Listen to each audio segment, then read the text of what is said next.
7 মাসের প্রেগনেন্ট অবস্থায় আজ স্বামীর সাথে শারীরিক সম্পর্কে রাজি হয়নি বলে আমার স্বামী ইমন আমায় ধাক্কা মেরে বলল, তোমার তো সব চলে আরোহী, আমি কিছু বললেই তোমার যত বাহানা। স্বামীর চাহিদা মেটাতে না পারলে বিয়ে করার কি প্রয়োজন ছিল? এভাবে বলছো কেন ইমন? সব আমাকে চালাতে হয় বলেই চালিয়ে নিচ্ছি। কষ্ট হলেও বাড়ির সবকিছু আমাকেই করতে হয়। তোমরা কেউ কি আর এগিয়ে আসো? তাছাড়া তুমি তো জানো ডক্টর আমাদের কয়েক মাস ইন্টিমেট হতে নিষেধ করেছে।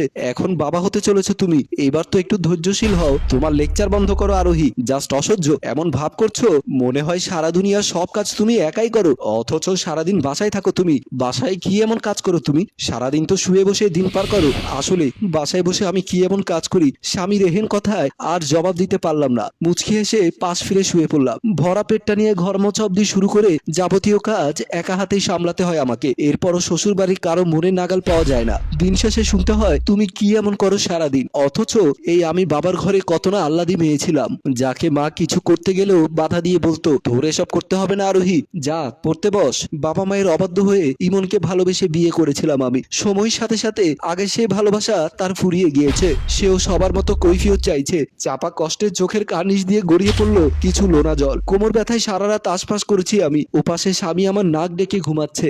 সকাল 7টায় ঘুম ভাঙলো ইমনের চিৎকারে। ঘুমন্ত আমাকে আবারও কয়েকটা ধাক্কা মেরে বলল, তুমি এখনো ঘুমাচ্ছ আরোহী? অফিসে যাব আমি, আমার নাস্তা কই? নাকি তাও তোমার ডক্টর দিতে নিষেধ করেছে? আমি তড়িঘড়ি করে উঠে বসলাম। অপরাধীর ন্যায় মাথা নিচু করে বললাম, সরি, সারা রাত ঘুম হয়নি। শেষ রাতে কখন যে ঘুমিয়ে পড়লাম। ইস, এত বেলা হলো, খেয়াল করিনি। তুমি একটু অপেক্ষা করো ইমন, আমি কিছু একটা করে দিচ্ছি তোমাকে। হয়েছে, এখন আর দরকার নেই, ঘুমাও তুমি, আর উঠতে হবে না। ইমন আর দাঁড়ালো না, রাগ দেখিয়ে চলে গেল না খেয়ে। আমি যখন রান্নাঘরে আসলাম শাশুড়িও কথা শুনিয়ে বলল, এই বাড়িতে সবকিছু এখন যার যার মন মতো চলছে।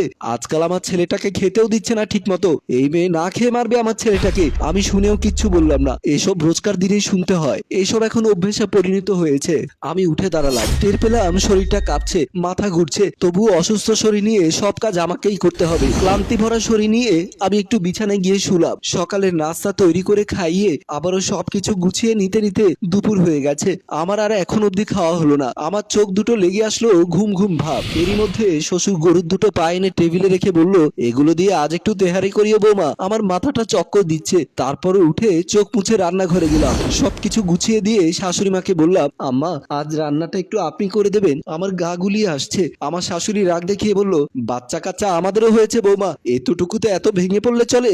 এত কাজ ফাঁকি দিয়ে বাহানা খুঁজো না তো সবসময়। সারাদিন তো ঘুমিয়ে ঘুমিয়ে পার করলে, এখন রান্নাটাও আমাকে দিয়ে করাতে চাও তাই না? শাশুড়ি কথা শুনে চোখ মুছে আবারও রান্নাঘরে আসলাম আমি। আজ মায়ের কথা খুব মনে পড়ছে। মিস ইউ মা, সত্যি তোমার মতো কেউ হয় না। সন্তানের মলিন মুখের মর্ম মা ছাড়া কেউ বোঝে না। কিন্তু আফসোস, ভালোবাসার মানুষটির জন্য এই মা বাবার সাথে যোগাযোগ বিচ্ছিন্ন আজ কতগুলো দিন। আজকাল ভালোবাসা বলতে কিচ্ছু নেই, সব দুদিনের আবেগ মাত্র। প্রিয় মানুষ বদলায়, কারণে অকারণে বদলায়। জীবনে এমন একটা সময় এসেছে যেখানে পাচ্ছি না প্রিয় মানুষটির ভালোবাসা, না পাচ্ছি বাবা মাকে পাশে।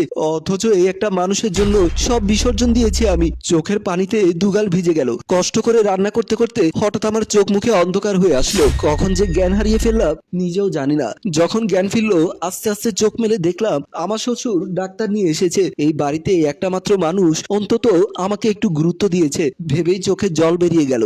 ডাক্তার বলল, উনি অসুস্থ আপনারা জানেন, এই সময় উনাকে দিয়ে ভারী কাজ করানো উচিত হয়নি, প্রেশার লো। আমার ধারণা খাবার দাবার নিয়মে হয়নি, কদিন ভালো মন্দ কিছু খাওয়ান আর সব ঠিক আছে। শ্বশুর ডাক্তার এগিয়ে দিতে গেল। আমি একটু উঠে বসলাম। অমনি শাশুড়ি মা এসে বলল, বাবা গো, আমি রান্না করতে পারবো না বলেছি বলে শ্বশুরের কাছে স্বামীর কাছে আমাকে খারাপ করতে এত নাটক করলে? ধন্যী মেয়ে তুমি। ছি ছি ছি ছি, ভুল হয়ে গেছে বাপু। আমার মুখের উপরে কথাগুলো বলে শাশুড়ি মা চলে গেল। ছোটবেলায় মাকে হারিয়েছি, আর বাবাও দ্বিতীয় বিয়ের পর আমার প্রতি আর সেরকম আগ্রহ দেখায়নি। তাই বাবার সাথে আমার বরাবরই একটা দূরত্ব ছিল। ভেবেছিলাম শ্বশুর বাড়ি আসলে শ্বশুর শাশুড়িকে মা বাবার মতো সেবা করব, তাদের আদর পেয়ে বাবা মায়ের দুঃখ ভুলে যাব। কিন্তু আমার সেই আশায় ঘুরে বালি। আর স্বামী এই পৃথিবীতে বর্তমানে আমার সব থেকে আপনজন। অথচ রাতে বাড়ি ফিরে একবারও আমাকে জিজ্ঞেস করে না আমি ভালো আছি কিনা। তার কাছে আমি শুধু শারীরিক চাহিদা মেটাবার মেশিন। রান্নাঘরের কি অবস্থা দেখা দরকার। আমারও খুব খিদে পেয়েছে, পেটের আর কি দোষ, সকাল থেকে তো কিছুই খাওয়া হয়নি। তাই কোনো রকম উঠে বেরিয়ে গেলাম। আমার ঘরের পর্দা সরিয়ে যে দৃশ্য দেখলাম তাতে আমার নিজেকে সামলাতে বেগ পেতে হলো। দেখলাম টেবিলে আমার শ্বশুর শাশুড়ি আর খাবার টেবিলে বসে খেতে খেতে হাসাহাসি করছে। তারা নানা রকম কথায় মেতে আছে। প্রথমে ভাবলাম আমি একটা মানুষ, সকাল থেকে কিছুই খাইনি, তাছাড়া একটু আগে ডাক্তার এসে দেখে গেছে, নিয়ম করে খাবার খেতে বলেছে। সে বিষয়ে একটা মানুষও কোনো খেয়াল রাখলো না? আমি না হয় পরের মেয়ে, শুধু এটাই বুঝতে পারছি না আমার গর্ভের সন্তান তো তাদেরই রক্ত। যে প্রাণটা এখনো পৃথিবীর আলো দেখলো না, তার সাথে এত অন্যায় কেন?